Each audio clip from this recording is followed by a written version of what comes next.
Welcome to Understanding Grant Funding, a practice and process masterclass. I am Faye West, and I would like to start by acknowledging the Wurundjeri Woiwurrung and Bunurong people as the traditional owners of these unceded lands where I work and live, whose culture has continued for tens of thousands of years. I offer my respects to their elders, past and present, and I'd really encourage you to take a moment in your own way to acknowledge the traditional custodians on the lands where you find yourself today as you are taking this class. I'd also like to offer in Te Reo Māori me mahi tahi tatu mo te oranga o te katawa. May we work together for the well-being of all. And I'm kicking us off for this class with an invitation to shift gears, to shift perspective, right? To build understanding, we need to activate empathy. And I think this Tony Robbins quote really captures where this class, I hope, will take you. So, to effectively communicate, we must realize that we are all different in the way that we perceive the world, and to use that understanding as a guide to our communication with others. What I know is to understand grant funding and funded creative opportunities that might not present strictly as grants, we need to put ourselves in the shoes of the funders. When I realized that applying for funding was as much about my work as it was about the work, the goals, the outcomes that the funders were seeking, that's when things really shifted for me. So, as well, a little bit about me. I have a creative practice of over 10 years as a temporary public art installation creative producer. I also have some studio-based practice. I'm dabbled with video, and I'm moving into photography as well because I've always photographed my own work. So my creative practice is quite diverse. I learned how to DJ last year, which is an exciting new creative skill as well. My name is Faye, and my artist name and my studio and my practice is under Elizabeth West Studio. Some people have two names. It's just how I roll. I have worked freelance, I've worked contract, I've worked as a consultant and a grant writer, I've worked for other artists, I've really well established artists. I've worked as a gallery assistant, and I've had different government and not for profit roles as well, including being employed as a funding specialist. So I do know what I'm talking about when it comes to understanding grant funding. I've also been a contributing writer through an application process for the National Association of Visual Artists Code of Practice review and their resulting code of practice that they developed. The little recording bubble hides this, but I have actually, the calculations vary, but I sort of have it sitting at that I have assisted with the securing of over $350,000 worth of cash funding for my own work and through these other roles. So it's a significant amount of applications and funds that I have assisted acquiring. And where I want to start today, so I have 3 frameworks to take us through, which I'll cover off. So we've got the Understanding Grant Funding Framework, which is what I call the 4 C's. This is so foundational. We'll spend most of our time on this, and it's really important. Then we have these, what I like to call these funding success frameworks. So one to help with approaching opportunities, and one to help with the application process. You don't need to try and understand what they are right now. But we are going to start with something else. We're going to just talk quickly about the mindset and the practical, because these frameworks that I'm going to present to you, to talk you through, they are geared more towards the practical. And it's so important to understand that your mindset will affect what you perceive as possible with the practical. So I can give you these tools, and tools do, I think the way that tools can assist with our mindset is tools can help us build competence, which then can influence and have a positive impact on our mindset. But I do think that there are some, because I'm asking you to put aside your mindset for this class, because we can't fit it all in and dive into that as well. I think it's important that we acknowledge some of the mindset pieces that do influence creatives quite heavily that need to be put aside. So I think we need to acknowledge them in order to be able to put them aside. So your feelings about the creative industries, about the government, about any previous applications that you've done, the starving artist myth, the right brain, left brain myth, beliefs, experiences around time and money scarcity, and limiting beliefs around goals and success. So all of that will actually have an influence on how you approach grant funding. A lot of it may be subconscious to you, but I have come up against all of these things in my journey, and I have worked with and talked to so many creatives. I mean, I've been immersed in the creative industries for over a decade, closer to 15 years. And these are the themes that always come up. So it's not bad or wrong if you notice these in yourself. It's not bad or wrong if you don't either, but just trust me that they will be there in the background and influencing the way that you approach and perceive the practical. But for the purposes of this class, I'm really asking you to set your mind to open, so that we can build a strong foundation of understanding about grant funding, so that I can encourage you with these frameworks to make it easier for yourself wherever possible, so that I can inspire you to use systems and establish processes for all your applications. We don't really go into that so much here, but this is a foundation for that. And I want to inspire you to use these frameworks from this class to help you in thinking through and the doing when it comes to grant funding as well. So we're starting off with the 4 C's, the Understanding Grant Funding Framework. Love a bit of alliteration. And we've got context, content, connection, and communication. So diving into the context is like a funnel, right? So I want you to think first, and you don't have to go into details, just hold this in your mind thematically, that what we experience today in the creative industries in terms of funded work, grant funding, and funded opportunities, whether they're funded through government, whether they're funded philanthropically, whether they're funded through different arts organizations, and maybe that's a mix of different funding, is tied to the history of arts patronage, which goes way, way, way back to other times, right? There's a long history, and I like to think of it as a bit of a hangover from how things were once upon a time. And I think that that's partly to do with the origins of the starving artist myth as well. And it's a much, much bigger conversation to unpack another time. But just hold that the context for funding, any opportunity that you see, is influenced by that longer history of how the creative industries has been engaged with from a funding perspective for hundreds of years, for centuries.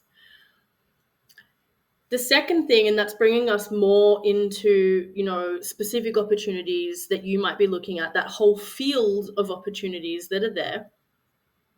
And is this, it's so simple, and I'm using really simple language. It's kind of blunt, really, but grants and funded opportunities always have strings attached. They 100% always have strings attached. I think there's a rare couple of grants, some that I see around, and I can't remember what it's called, but there's like a $1,000 grant that I see around sometimes, and it's a worldwide thing, and any artist can apply, but it costs you like $15 or something to apply for it. But they only choose one person a month or a quarter or something. That's your string, is that it's an exchange, right? It's like a lottery in a way. And that's the simplest kind of thing, right up through until, you're looking at, and you're probably here taking this class because of some of the complexity, but I want you to understand that they have strings attached because you can pull those strings out. And what I'm teaching you in this framework will start to help you think that way so that you can do that very quickly, very easily. The guidelines for any grant could be called the guidelines. There might also be, or it could be called terms and conditions. It might be called something else.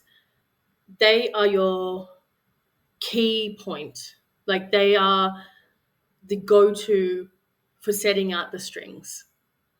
And any related, if it's a government grant in particular, any related strategies, policies, plans, frameworks, those guidelines will mention those other documents, and often the other documents may also be linked, and they also help you by setting up what those strings are that are attached to that funding. It's all there. So with that content, and when I say content, I mean the content that the grant provides you.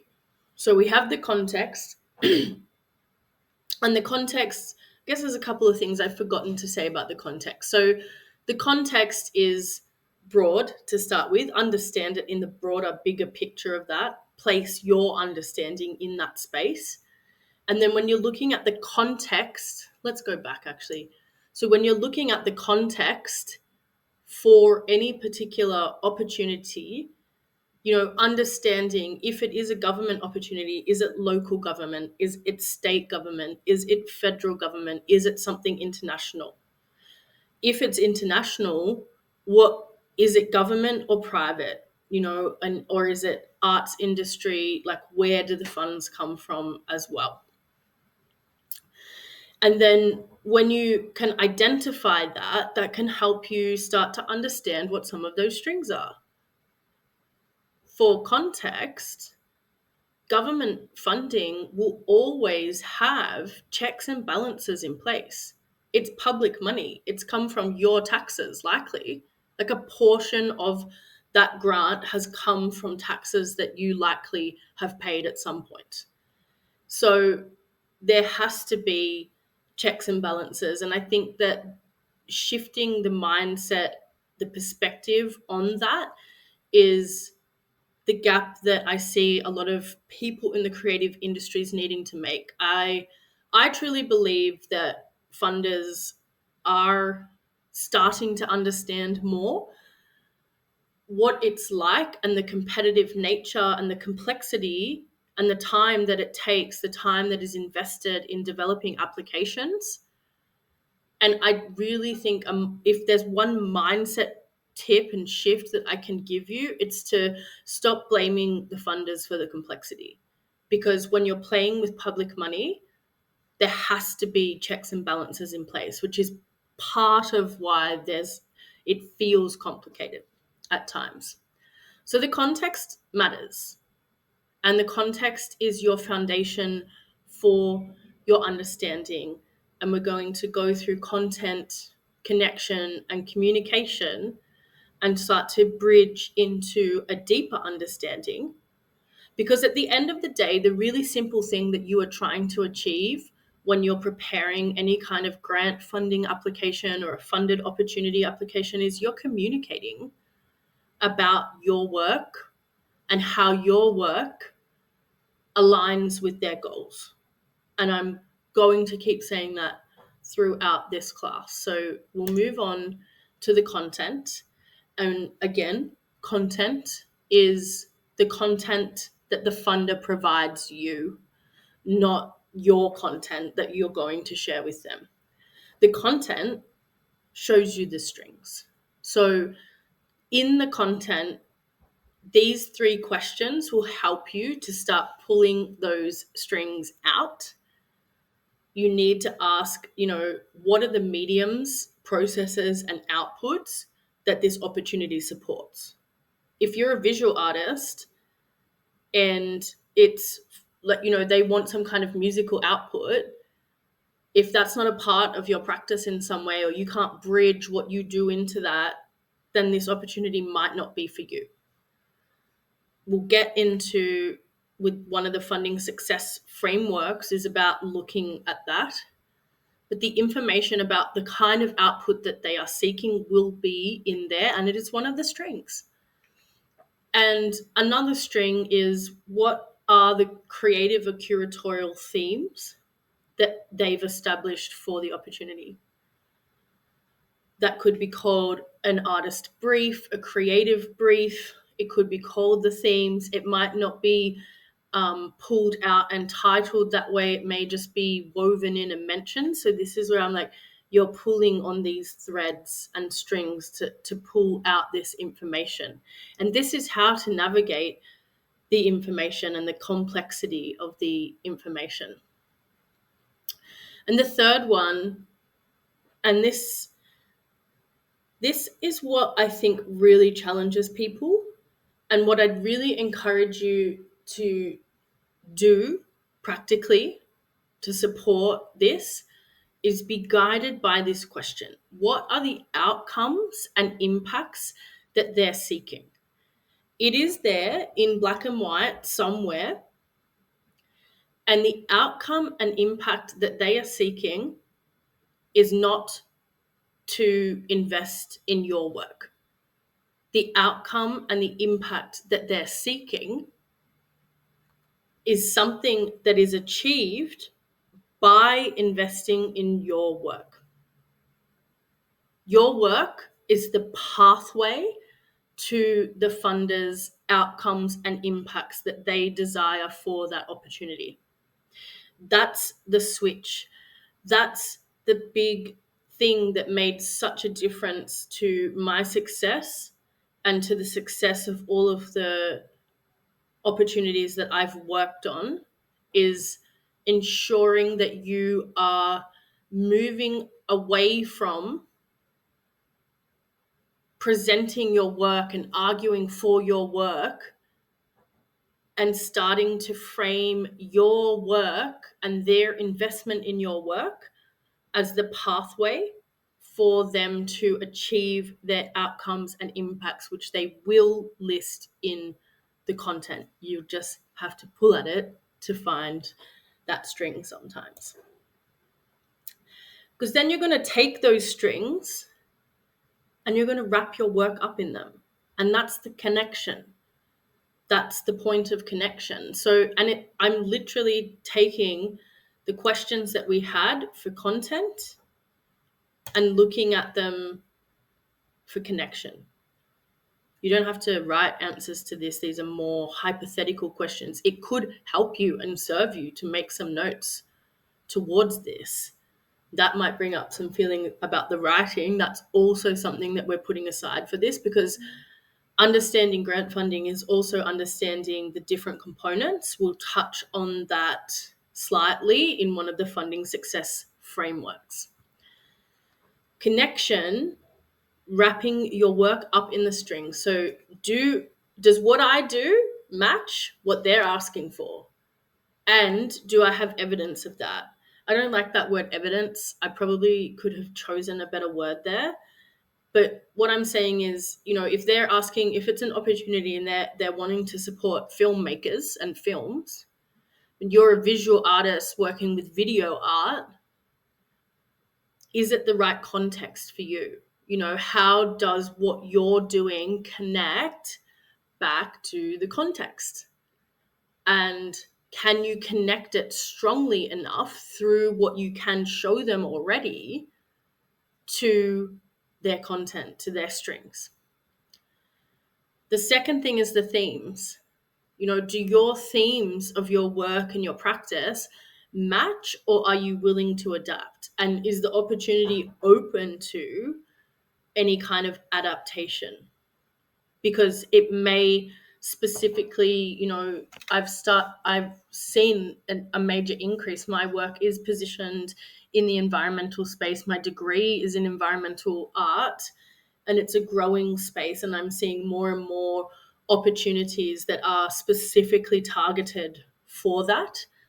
And again, if your previous work isn't thematically related, part of what you'll have to do in your application is bridge into that understanding. And this is the key point. The key question to keep thinking about is, how is my work the pathway for achieving their outcomes and impacts? This is positioning. I have been on a big journey other than the creative industries, and I've learned a little bit about marketing here and there over many years, and repeatedly the same things, but this is positioning. You need to position your work as the pathway for them to achieve the outcomes and impacts that they are desiring. And to do that, you have to communicate. So I'd really like to encourage you to reframe the application process. It's not an assessment. It feels like it sometimes. It's not you begging for the validity of your work. You're just communicating. You're communicating about your work to people who have no idea about your work. They may have never seen or heard of anything that you've done. So it's a lot to have to try to bring someone into that understanding. And your relationship to your own work will grow through application processes. And it's another one of the barriers that this class isn't long enough to address, where creatives have intuitive and tactile or process-based relationships to their work, and they don't necessarily have the words for their practice. And I think that's something it's important to think about as well. Identifying what your barriers to understanding grant funding are and being specific about them, because if you can specify the challenge that you face, then it is much easier to reach a solution.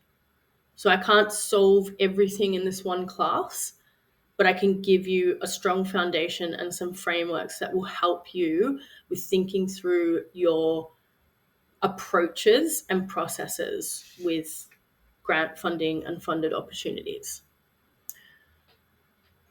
When it comes to communication, right, like anything that they're asking you, these questions, it's just written communication. Like, how to write an email, how to write a letter. Like, I would really encourage you, this is a mindset thing. This is a mindset switch that you have to commit to for yourself. It will feel like a school assessment until such times as you step out of that. You have to step out of that perspective yourself, and then just go, oh, hang on, it's actually just me having a conversation with someone, but it just feels a bit one way because I have to write it out. If you have a relationship, like if writing is one of your challenges, and writing about your work or finding the words about your work is another one of your challenges, then that's great to know that, because that's a skill that can be harnessed. There's tools that can help with that. Again, beyond this class, But I think that you get the point that keeping it basic and remembering that a grant application is just a form of communication and you're just communicating. The key thing is what you are communicating is how your work is the pathway for achieving the outcomes and impacts that the funder wants to see.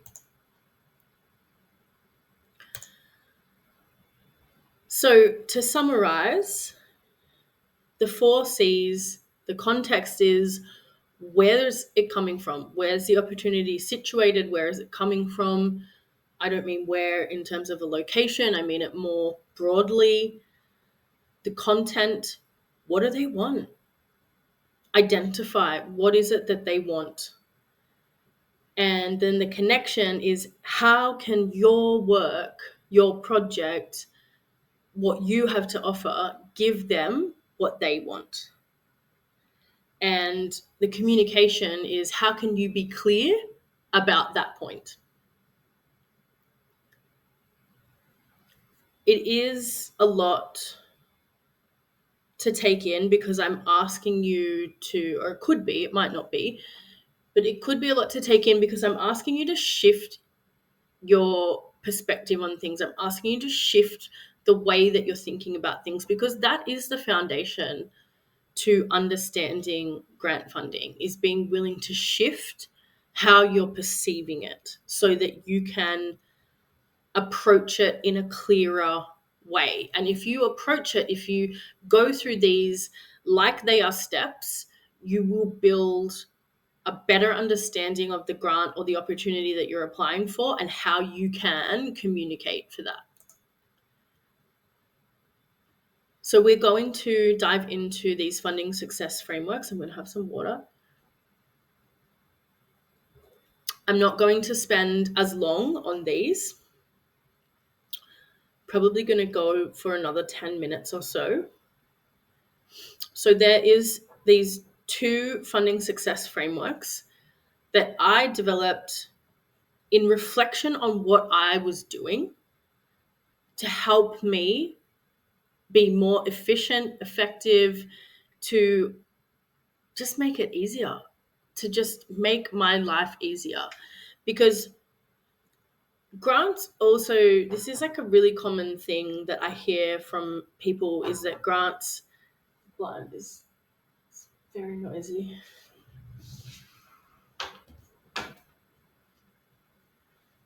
Grants feel complicated partly because they're also different. Every time it's a different thing. They want information in a different way. They're asking slightly different questions, and that can feel overwhelming. And I think I I had such a high frequency of funded project applications and grant applications in my practice because of the nature of my practice. So I've got my reps in. That's how I started to develop this understanding and these frameworks, is I got my reps in. I have done so many of them, and I needed to learn how to do them faster and be better at them because I was doing so many of them. And I still do a lot of applications. I have some other priorities in my creative world and space at the moment. But coming back to these frameworks, they're things that when I looked at what I was doing, I was like, okay, how can I look at what are the things that I need to do every time? Like, what's the same? Because there's all this chaos of everything that's different. So, what's the same every time? And so, I guarantee you that any application that you are looking at applying for, or the second one, WASP, is for when you are applying for something, these will help you move through them with greater ease. So, this acronym, love an acronym, we're starting at the bottom. The foundation is eligibility. Such a weird word to say. But it's your number one consideration. It is foundational. It is the thing that you need to check first. I still have to shed a tear sometimes because I look at things and I go, that's perfect for me. That's amazing. Look at this. I did it the other day. I saw an opportunity and I was like, oh my God, like this is this kind of new direction in my practice. This would be amazing. Like the second point, alignment, the alignment is right there. It's perfect. It's right there. I want to do this. But something was going off in my brain of like, hang on, this is in a different state. I've seen opportunities from this funder before, and I couldn't even actually find it in the fine print because I was just kind of going through it quickly. But I went back out from the platform that it was on, and that sort of indicated and confirmed that it was for that state only where it was located. And so I let it go. And the reason that I made it that number one priority was because I've spent too much time looking at and then dreaming about and then starting to work on applications for things that I'm not eligible for. If it's not in your state, some state-based opportunities are open to creatives from other states. If it is a government opportunity, like a state government opportunity, it is very rare that it will be open to you if you're based in a different state as an individual creative. But as organizations, say you wanted to take a theatre show and tour it through a different state, then you may be eligible. I can't guarantee it because the eligibility criteria for each opportunity is also unique to each opportunity. So it is the first thing that you check, because there's no point getting involved with something and just having to shed a tear if you're not eligible for it. And if it's not clear for you whether you're eligible or not, if it's something like, emerging artists, but they're not providing a definition for that, call them. Call them to confirm. You don't want to miss out on things that you are eligible for, right? So eligibility is the foundation, and if it's not for you, let it go. Alignment, this is your connection from the 4Cs. That's just a different way of saying connection, but it's you really taking, and you have to, unfortunately, express that understanding through the questions that they're asking you in your responses to that.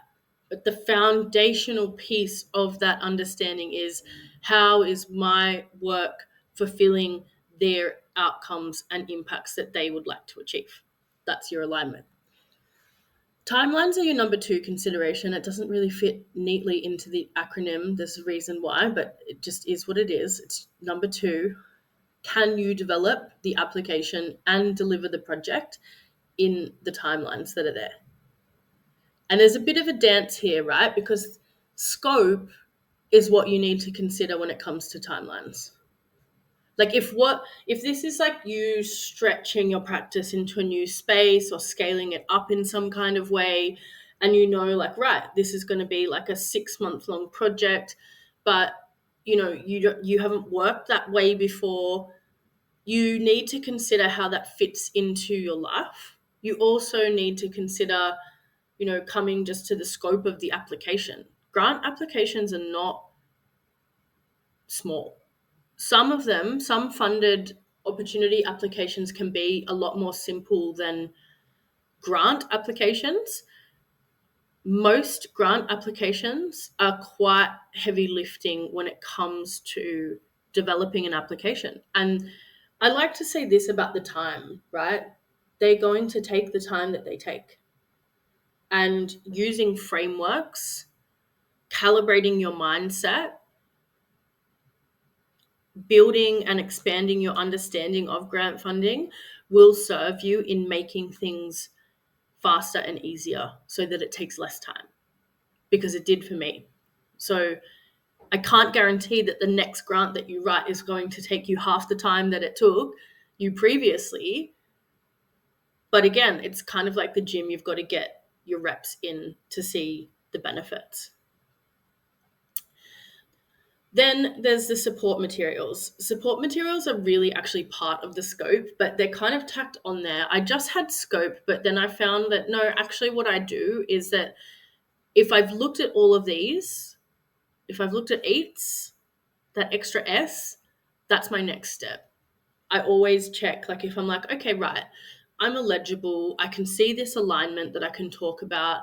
I've scoped it, I've checked it, and I'm good with these timelines. Like, I'm not going on holiday when I'm meant to be delivering this work.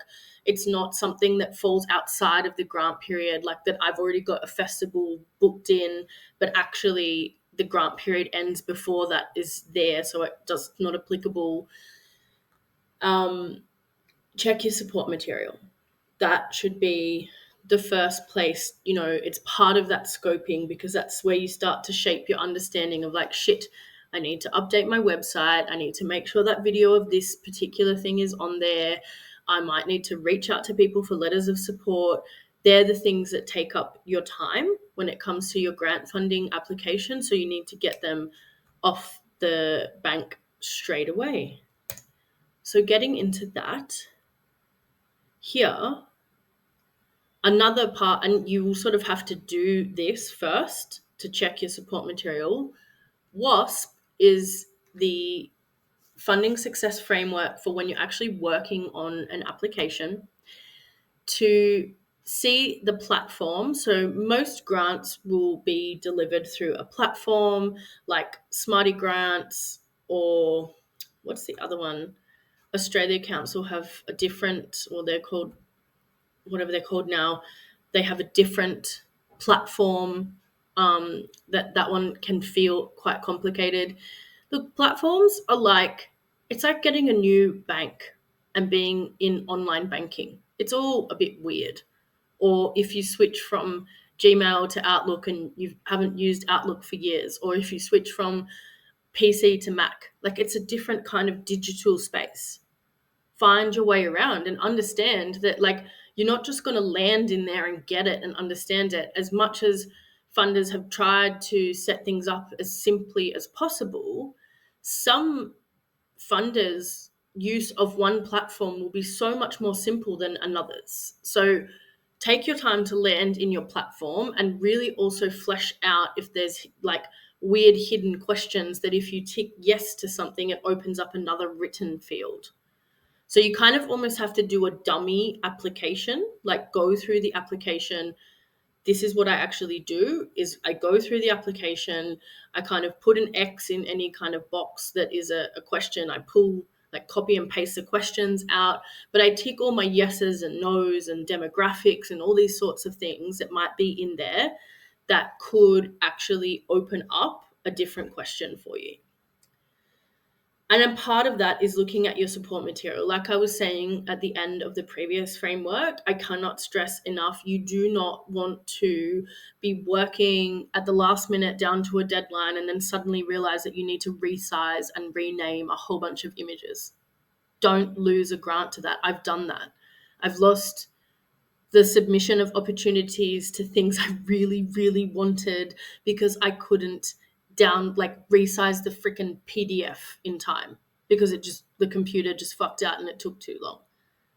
So my suggestion is, and grant portals are also known to sort of start clogging and being slower as everyone starts uploading things, save your files in there first. And some of that, this is so that it makes a nice acronym, but really your support materials are a form of admin, but this should be quick win admin. I want you to get your quick win admin out of the way ASAP. So an example of that is your creative CV. If your CV is there, it's basically up to date. Maybe you need to make one change. It's going to take you 5 minutes. Fucking do it. Do it now and get it in there, because it's one less thing that you have to worry about. And also, as you can start ticking boxes for yourself, you will gain momentum. You will feel like you're getting somewhere. So get the quick win admin out of the way. And then I also like to use quick win admin, or something like, it's not exactly quick, but if you do have 10 JPEGs to resize and rename so that they fit the specifications of the platform that you've got to work to, that can be a break from the writing part, because it's a very different kind of task. But why WASP exists as a framework is to really segment those different kinds of tasks so that you can understand how you best work and how you best perform. You might be someone that is a night owl and you can sit there writing all night. You might be someone like me, like I'm a lot clearer in the morning. I like to write clearly in the morning before I've spoken to anyone or looked at anything and talking to anyone. That's what works for me. But late at night, I can easily sit there and do the files side of things. So understand the different kinds of tasks and leverage the relationship that you have to each of them. Now, writing. It's not on the top because it's any less of a thing, but I do want you to make it less of a thing. I want you to choose to understand that it's something that you have a relationship to and you can choose that relationship. Like I just talked about with all of these different kinds of tasks, do you really hate writing? Or something that I found was that my relationship to writing shifted as soon as I segmented it out from all of these other tasks. And I looked at it in a standalone way. And I started to go, well, hang on. I actually do, like, I find it challenging, but sometimes I like it. So then I was like, okay, well, where do I like it? When do I like it? And I went and I like writing when I'm at it, or I used to like writing when I would go to a cafe. So I'd like, right, okay, the writing part, I get it all set up so that I've got a plain document with just the questions, all of the other stuff, the admin, the support material, the platform, it's all separate. And I just focus on the writing and actually think through that. And then when I get sick of that and I get frustrated with it and I feel like I'm not getting somewhere, I go back to working on some of the admin. So use your task switching to your advantage rather than trying to go around in circles with everything. And using this framework will help you start to segment those things out. So we are almost at the end. We're just wrapping up and recapping what we've covered in understanding grant funding. The number one thing is that mindset is key, but it's up to you to set your mind. We couldn't cover that in this class. I did share with you my 4 C's of grant funding, that grant funding framework that is really your foundation for understanding grant funding. What you've got: context, where is it from? You've got content, what do they want? Connection, how does your work connect to what they want? How does your work deliver what they want? And then you've got your communication, explaining, sharing, communicating how it is that your work delivers the incomes and